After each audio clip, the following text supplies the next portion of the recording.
Hello friends, I am from Physics faculty of QLS Academy. Today we are going to learn about sound. I hope you will all enjoy learning about sound. So let's get started with our today's lesson. Now first let's talk about the speed of sound in different media. Sound propagates through a medium at a finite speed. एक definite speed होती है. The sound of a thunder is heard a little later than the flash of light is seen. So, we can make out that sound travels with a speed which is much less than the speed of the light. The speed of sound depends on the properties of the medium through which it travels. A sound wave is a pressure disturbance that travels through a medium by a means of particle-to-particle interactions. While frequency refers to the number of vibrations that an individual particle makes per unit of time, speed refers to the distance that the disturbance travels per unit of time.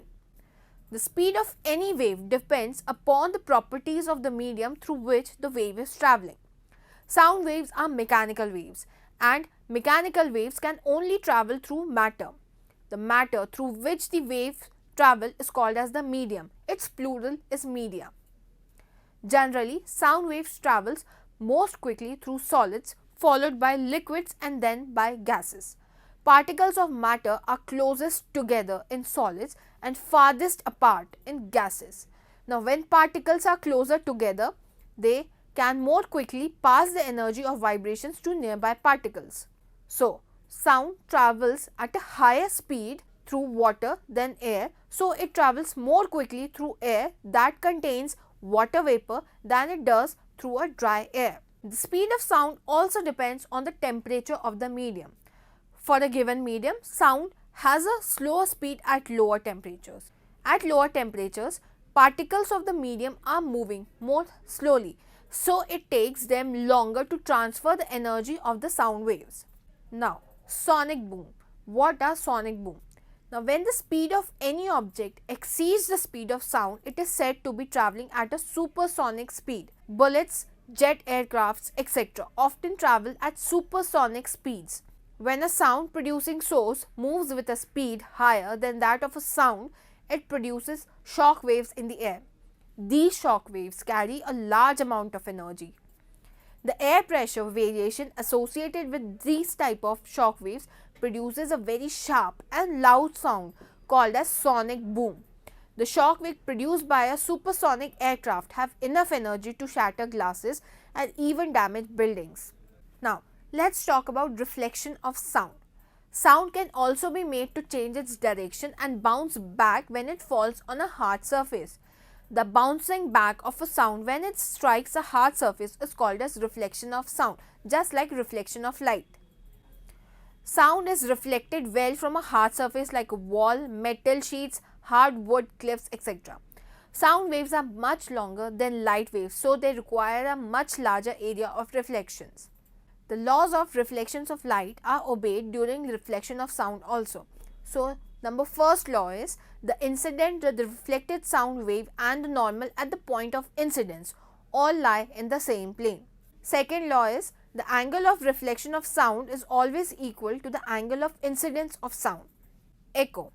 Now, if we shout or clap near a suitable reflecting object such as tall buildings or a mountain or a big empty hall, we will hear the same sound again a little later. Now, the repetition of sound caused by reflection of sound waves is called as echo. First, we hear his original sound. After a little while, we hear the reflection sound. First, we hear his original sound, and after a while, we hear the reflected sound. An echo is simply a reflected sound. A soft surface tends to absorb sound, so there is no echo. Now, the speed of sound in air is 344 meter per second. If we shout at a wall 344 meter away, the sound takes 1 second to reach the wall. Now, the sound reflects from the wall and takes another 1 second to return to us. So, we hear the echo 2 seconds after we have shouted. The minimum distance from a sound reflecting surface which is necessary to hear an echo can be calculated as speed is equals to distance upon time. So, 344 meter per second is equals to distance upon 0.1 second. 344 meter per second is equals to distance upon 0.1 seconds. So distance equals to 34.4 meter. The distance travelled by sound in 0.1 second is 34.4 meters. The distance from a sound reflecting surface to hear an echo is 17.2 meter. Now, in order to hear the echo of a shout, we should be at least 17.2 meter away from a sound reflecting surface like a wall. Speed of sound will be more on hot day than on a cold day. Therefore, an echo is heard sooner on a hot day. If there are several reflecting surfaces, then multiple reflections of sound takes place and hence several echoes may be heard. After echo, there is reverberation. A reverberation is quite different than an echo. A reverberation is perceived when the reflected sound wave reaches your ear in less than 0.1 seconds after the original sound wave. Since the original sound wave is still held in memory, there is no time delay between the perception of the reflected sound wave and the original sound wave. The two sound waves tends to combine as one very prolonged sound wave. If you have ever sung in the shower, then you have probably experienced a reverberation. The Pavarotti-like sound which you hear is a result of the reflection of sound you create combining with the original sounds. So friends, this was all about sound. I hope you all enjoyed learning about sound, and if you have any more doubts, you can go to the following link.